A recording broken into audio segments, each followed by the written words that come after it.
let's go ahead and move on to this next part, actually, about Ron DeSantis. And put B2 up on the screen because this dovetails with what we were just talking about. We have reporting from Politico that apparently a bunch of high-level Republican elites at Bohemian Grove are now turning on DeSantis. They say at the Bohemian Grove, secretive conclave of men who gather in Northern California, the attendance was a who's who of pre-Trump Republicans, a murderer's row of bundlers and Wall Street Journal editorial page favorites, including former House Speaker Paul Ryan, ex-Florida Governor Jeb Bush. With fear setting in about Trump's renomination, the gathering became somewhat of a fantasy camp on how to avert that prospect or at least confront it. You also had a lot of hand-wringing over at the annual Aspen retreat for donors that for the Republican Governors Association. There was a similar how do we stop him chatter there, much fretting about Governor Ron DeSantis' ailing candidacy. Two contenders showed up to work the donors and governors. That was Tim Scott and Mike Pence. But a candidate in waiting also received ample attention. Contributors buttonholed Virginia Governor Glenn Youngkin, an attendee told me, with some asking if he'd run, others skipping pleasantries and pushing him to get in the race. So the fact that the donor class is turning on DeSantis is a big problem for him. And, you know, I mean, if they think that Glenn Youngkin or Tim Scott is going to be the Trump beater here, I just wish them good luck. Yeah, I certainly agree with you. We were talking about this on our call. How is Bohemian Grove still a thing? I know. After the Alex Jones expose, I'm like, find another secretive billionaire conclave. Another compound? Like, we have to worship the owl god that's just part of it. This is the thing. It actually confirms They're really there dedicated really to is it. something going on here. Because I'm like, clearly, they would have ditched it now at this point. But apparently, you know, no, the owl is so important that you got to go and pay homage to the owl. And, you know, it's crazy to me. It's like Paul Ryan and Jeb Bush and all these billionaires and Glenn Youngkin and Newt Gingrich and all these people are at Bohemian Grove. It's just, it's insane that this is still a thing. But it is a perfect view, and apparently they allow these journalists in there too, which, by the way, I want to know more about the owls.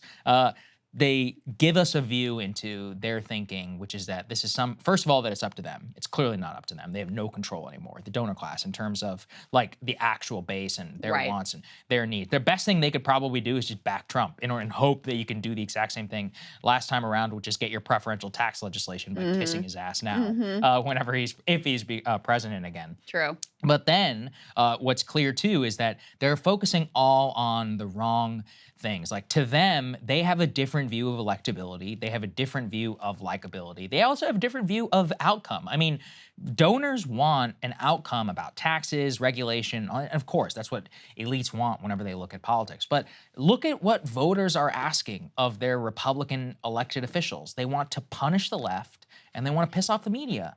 That's it. I mean, and for that, like, how can you not vote for Trump? Like, that's obviously the person that you would want to vote for if you don't care about any underlying thing, which I think it's very clear now that that is what the populace, or at least the primary voters, actually want whenever it comes to their politicians. The reason I think it's a problem that the Bohemian Grove set is turning on DeSantis is because he obviously has some money issues now. I mean, he just laid off a third of his staff, and there's all these horrific articles about how he laid off a third of his staff and then the very next morning takes off on a private jet. And so he has really been reliant for fundraising support in particular on these large donors. He has one of the smallest percentages of small dollar grassroots fundraising base. He has one of the smallest percentages of anybody. Trump has the largest on the Republican side.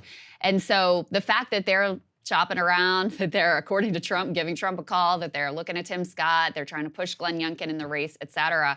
I mean, this means that he really could have the legs completely cut out from under him and have trouble even making it to the Iowa caucuses and the primaries after that. So that's why that's significant. At the same time, you know, he had an interesting exchange with Megyn Kelly. She had a big sit-down interview with him. Part of his new strategy reboot is he's going to do more interviews with a wider range of hosts, because he had been very sort of sequestered in friendly territory. Now he's going out where he's going to take a few more tough questions and see how that works out for him. So as part of that tour, went on Megyn Kelly's podcast, and she really pressed him on his approach to Disney and his approach to Bud Light. Let's take a listen to that exchange. Much as the base is angry at these woke corporations, and I get it, I know you get it, aren't you doing the very thing to these companies that conservatives are mad at left-wing leaders for doing, using government to punish citizens for political wrongthink? No, not at all. So taking Anheuser-Busch, I mean, we're not punishing them.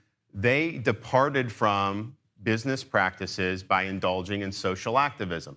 That has caused a huge problem for their company, and their stock price has gone down. Well, our pension fund in Florida holds Anheuser-Busch InBev stock. So it's actually hurt teachers, it's hurt cops, it hurts firefighters who depend on that pension fund. And so didn't you support the boycott against them?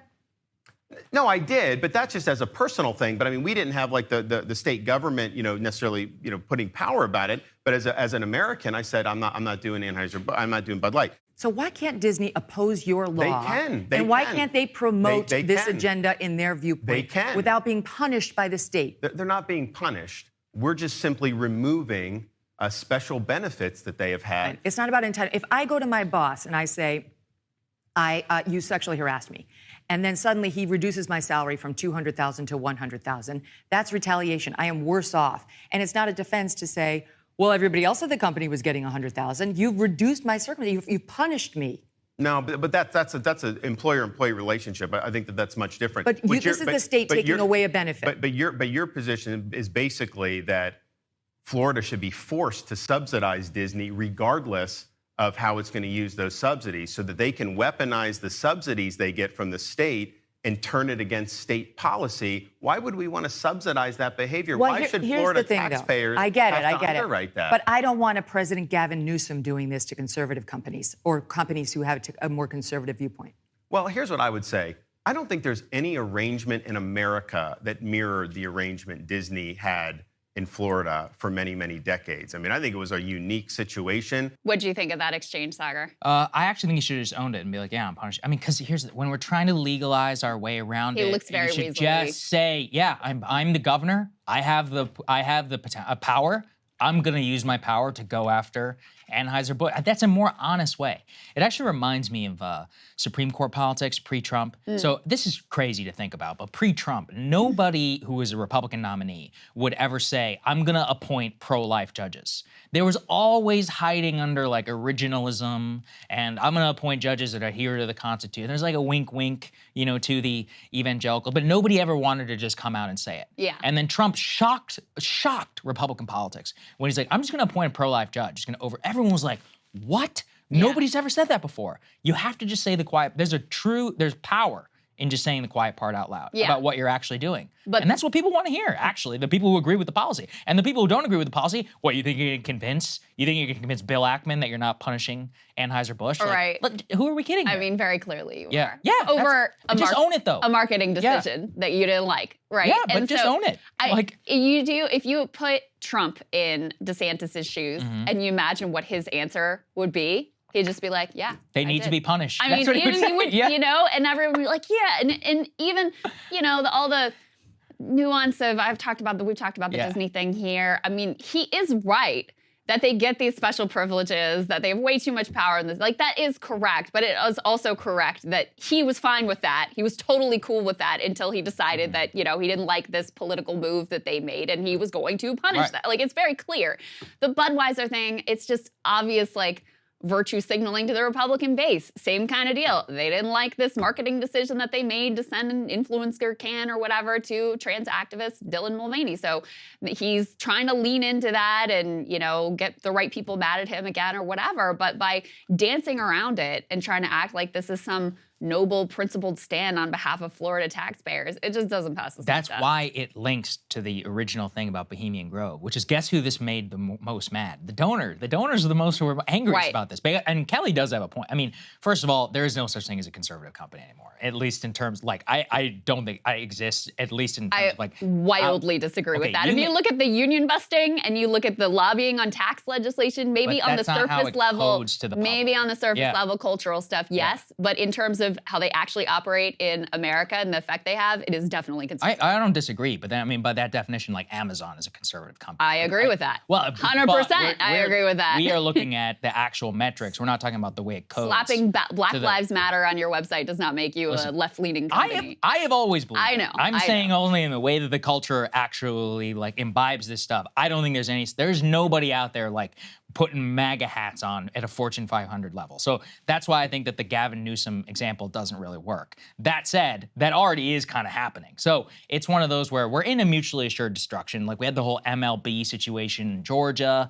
You know, the Anheuser-Busch is just basically the liberal version of that. So, you know, just be like, look, they did it first. Now this is what we're gonna do. You have to own the decision. But he doesn't have the confidence, I think, enough in his decision to actually just sit there and to own it in the only honest way that you can justify the policy. Yeah. And that was my problem with the answer, which is you're trying to have it both ways, where the CEOs and the free market libertarian types, specifically the Fortune 500 CEOs, people like Ken Griffin and others who love DeSantis, they hated this decision. And so he's got to try and like use some shareholder, effectively what he's advocating is shareholder activism at a government level, which I have all kinds of problems with shareholderism and activism and all of that, but he's trying to have effectively a dishonest critique of what he's doing instead of just saying, yeah, it's political. I did it for political reasons. He's like, I had the lever. That's what my voters wanted to see. So I did it. And that's what Trump would have done. Yeah. I just keep coming back to that. The actual honesty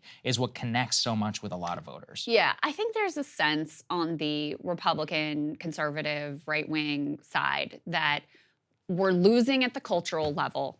And so there's a comfort with using state power to enforce the cultural outcomes that they would like to see.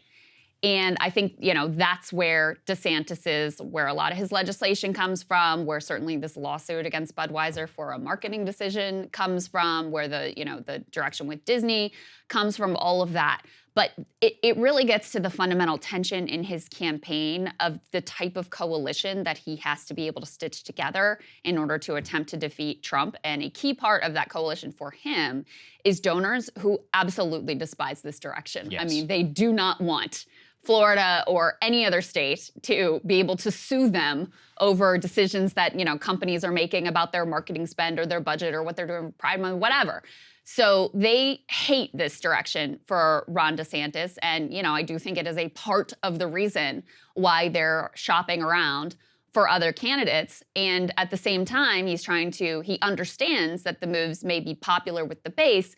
So he's trying to do this wink and the nod at the base, but also give comfort to the donor class. And it just ends up kind of a mess. I agree. The funniest thing is, it's not like, conservatives needed them to, Budweiser Anheuser-Busch just laid off like several hundred people. All the marketing people involved in it, like they were punished. It's one of those where it's like, they don't need you to sue them. Like their punishment is long-standing. Go to a grocery store and see how much Bud Light is still on the shelves. It's like, it's one of those where this almost never happens, but it's actual organic pushback that genuinely materialized in the marketplace. So I don't know. In a certain way, I'm almost like, did you really need to do this? Because now you're getting all downside and you didn't even need to actually do it to tip the scales or whatever. Yeah. You're trying to virtue signal, and now it's actually kind of backfiring a little bit. And she kind of got him there when she was like, you supported the boycott though, right? Yeah, because if you're real concerned, I mean, Right. Megyn's a great interviewer. Right. She's just like, I think top notch in these situations. But if your real concern is the harm to Florida, pensioners, then you wouldn't have been endorsing a boycott that hurt the stock price. Like you were complicit in that. So she kind of got him and exposed the real reasons that he was taking on this fight. Hey guys, if you like that video, go to breakingpoints.com, become a premium subscriber and help us build the best independent media organization on the planet. That's right. We're subscriber funded. We're building something new. We want to replace these failing mainstream media organizations. So again, to subscribe, it's breakingpoints.com.